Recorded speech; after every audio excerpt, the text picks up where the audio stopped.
Good morning. As you all can see in this quote reads, perfection only exists in babies and pastries. So, a question for you, is this class about babies or is it about pastries? Fortunately or unfortunately, it's about babies, even though many of us would like to eat pastry at this time. Okay. So, but babies, what kind of babies? There are different range of babies that exist.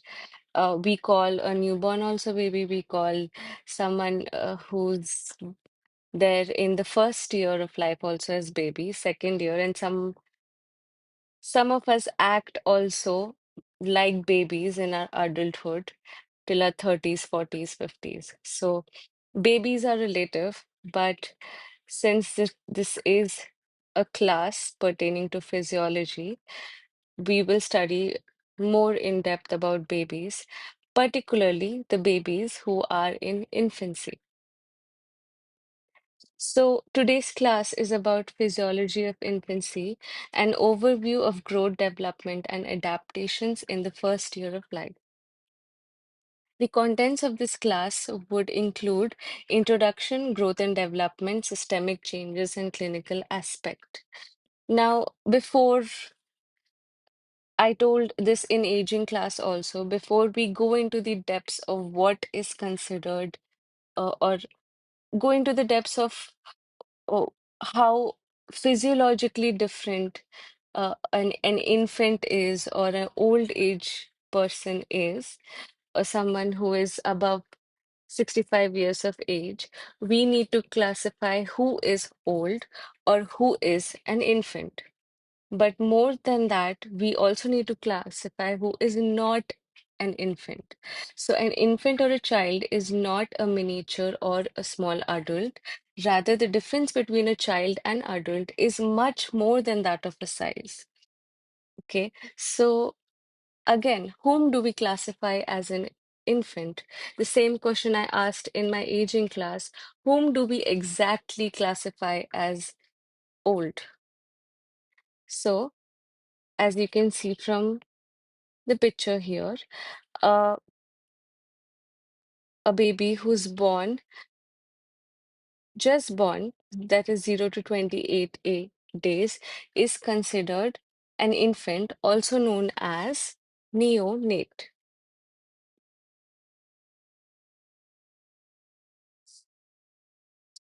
And an infant or a toddler, the infant is from more than 28 days to 23 months. So, approximately 1 year of life is considered an infant. Children are up to 2 to 11 years and adolescent 12 to 18 years.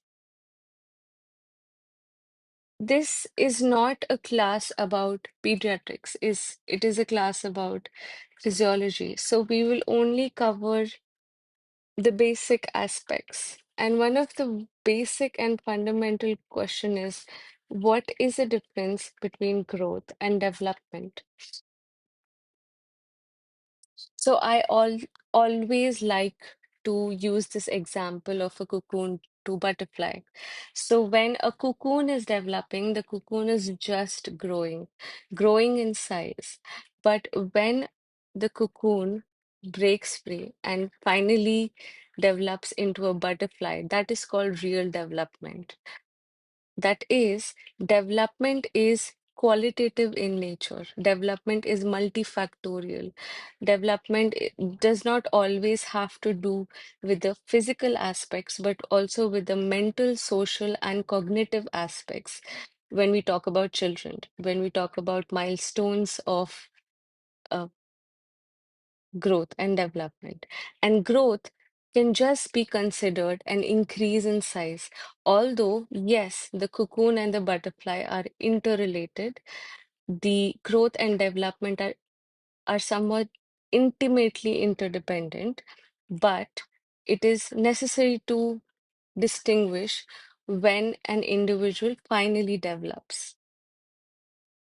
The terms growth and development are interdependent and interacting with each other. Growth per se refers to an increase in the physical size as the child grows to adulthood, while development refers to maturity, that is, improvement in the capability of the tissue. They are therefore termed together to signify a process of maturation both in quality and quantity. So, if the maturation comes both in quality and quantity, it is known as growth and development overall. And yes, we need both to to to sustain our lives. Okay. So whenever a student is asked about growth spurt, we all know about only puberty. But there's an interesting fact. There are two types of growth spurt that are happening in our life. So the first growth spurt happens between 8 to 12 years of age, and then the second one happens in adolescence. The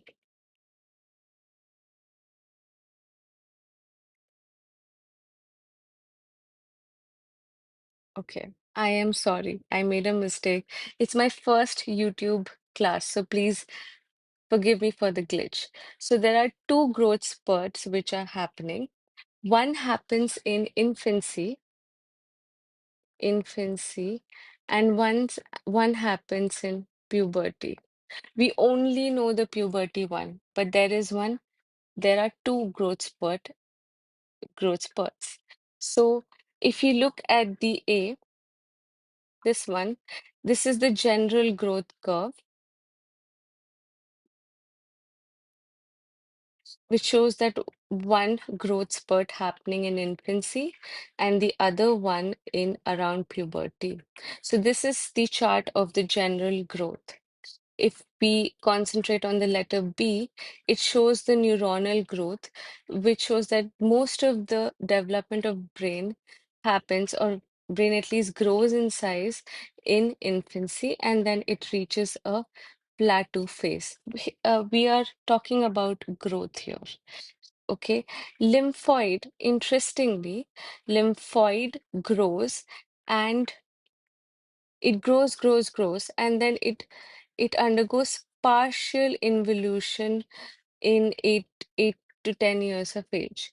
And maybe that's why you must have seen that doctors wait to get doctors advise the patient to wait for some time, especially if the patient is very young. And if the patient has tonsillitis, doctors advise to wait so that they are expecting this partial involution. As we know that we shouldn't perform unnecessary surgeries, doctors are waiting and they just give antibiotic, and they mostly prefer to do conservative management if the child is very young and if the child has tonsillitis, because they are waiting for it to recede down because they're aware of this partial involution of lymphoid organs that happens later in life. Okay. As you can see, the neuronal growth and the gonadal growth are oppositely correlated. Neuronal growth occurs first in life, and later during the puberty, the gonadal growth curves begin. Well, it's all based on utility because as we age, our brain is the first priority. So our brain grows first. And in infancy, we don't require the functions of puberty much. So it comes later in late or early in adolescent life. General growth curve. So as I said, first spurt in infancy. The birth weight doubles by 2 times by 6 months of age, 3 times at 1 year, and 4 times at 2 years of age. At this, the weight increases about 2 kg until about 12 years of age.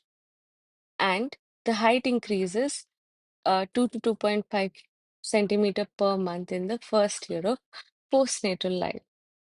And then comes our adolescent growth spurt. rapid increase in weight gain, about 2.5 kg per year between 12 to 18 years of age. By the way, you hear that voice, you hear that noise. That is my beautiful cat, Cleo. Yeah. So height increases through adolescent growth of spurt, varies between 4 to 7 centimeters per year. Okay. So when we talk about neuronal growth, by 5 years of life, the brain is almost fully developed, and the child is ready for education and training. Now, there's a very popular and interesting way to measure the growth of brain, and it is very popular in clinics. It is known as measurement of head circumference. So we measure glabella, that is the line between the the anterior-most part in front of our eyebrows and occiput.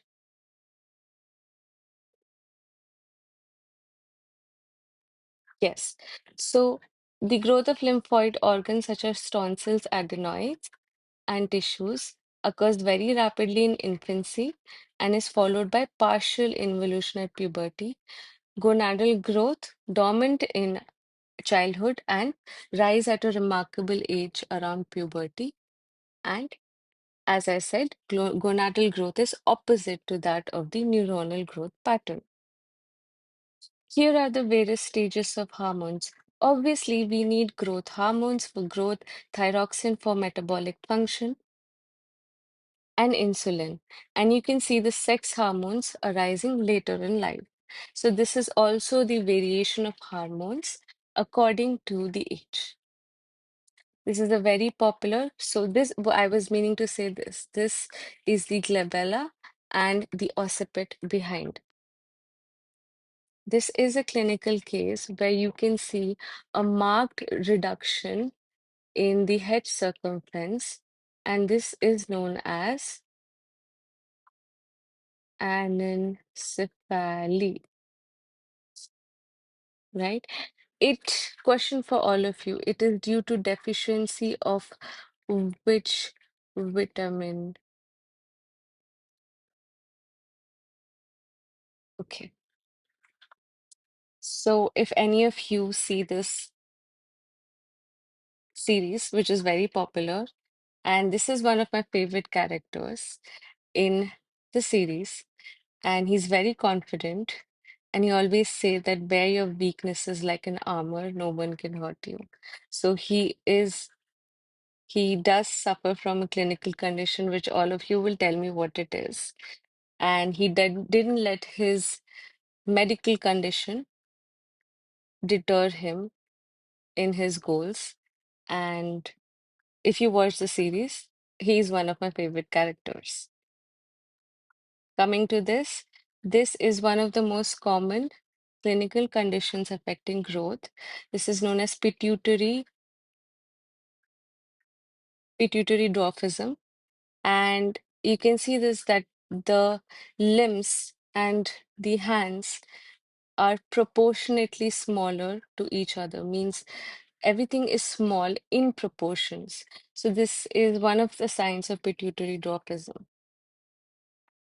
We all know dwarfism is just a medical condition, but you see, nature and nurture plays both a role.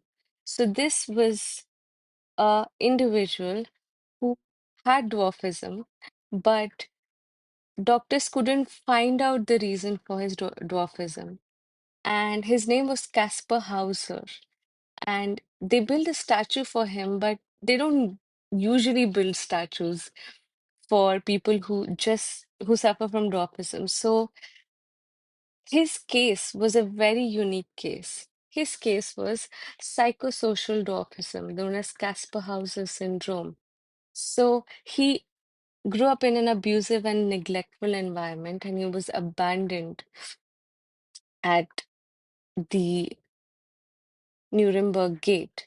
And he had a very short stature, immature sexual development, and low GH. And doctors most likely contribute his neglectful and abusive environment as a cause of his psychosocial dwarfism. Okay. So this was all about growth. As I said, development. So in pediatrics, we don't say growth milestones, we say developmental milestones. Why? Because development milestones are physical, behavioral, social, and linguistic signs. And this was what I meant by overall parameters. When we take the overall parameters, not just the physical growth, we call it development. Milestones are different for each range. You see 6 months. Here, 6 months is somewhat the most important. The child sits without support. By 4 months, he rolls over. By 11 months, he stands without supports. By 12, he walks without support. So, this is one of the gross developmental features. So, as you can see, development includes social emotional development, language, cognitive, and physical also. Let's go over just one part. In 6 months, the social emotional development will be the child starts to recognize familiar faces, likes to look in the mirror, and may respond to people emotions. Language is responds to sounds by making own sounds, responds to name, makes sounds to show happiness or discomfort. Cognitive development looks around at nearby things, is curious, passes things back and forth between hands. Physical development rolls over in both directions and may be able to sit without support. So, this is again, I'm stressing this is a physiology class, not a pediatric class. So, that's why I'm not going through each and every developmental stages. I think as a teacher and at this age, you need to get the basics right. You need to get the overview of what is development and what is growth. Yes. So, child is able to sit with support of hands at 6 months, you can see various gross and fine motor skills. So, immediate grasp at 8 months, mature grasp at 1 year age, and pincer grasp approach to small objects. In 11th and 12th standard, we have studied evolutionary biology, and in that, this pincer grasp approach, this approach between the thumb and the index finger, enabled us to build really good quality tools for our survival. So the child develops this. It starts with a very immature grasp and it starts to go as fine one, and he can finally hold a pencil and draw.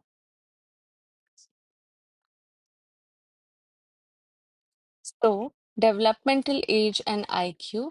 Development age is the maturity age upon chronological age into 100. Mental age, IQ is mental age upon chronological age into 100.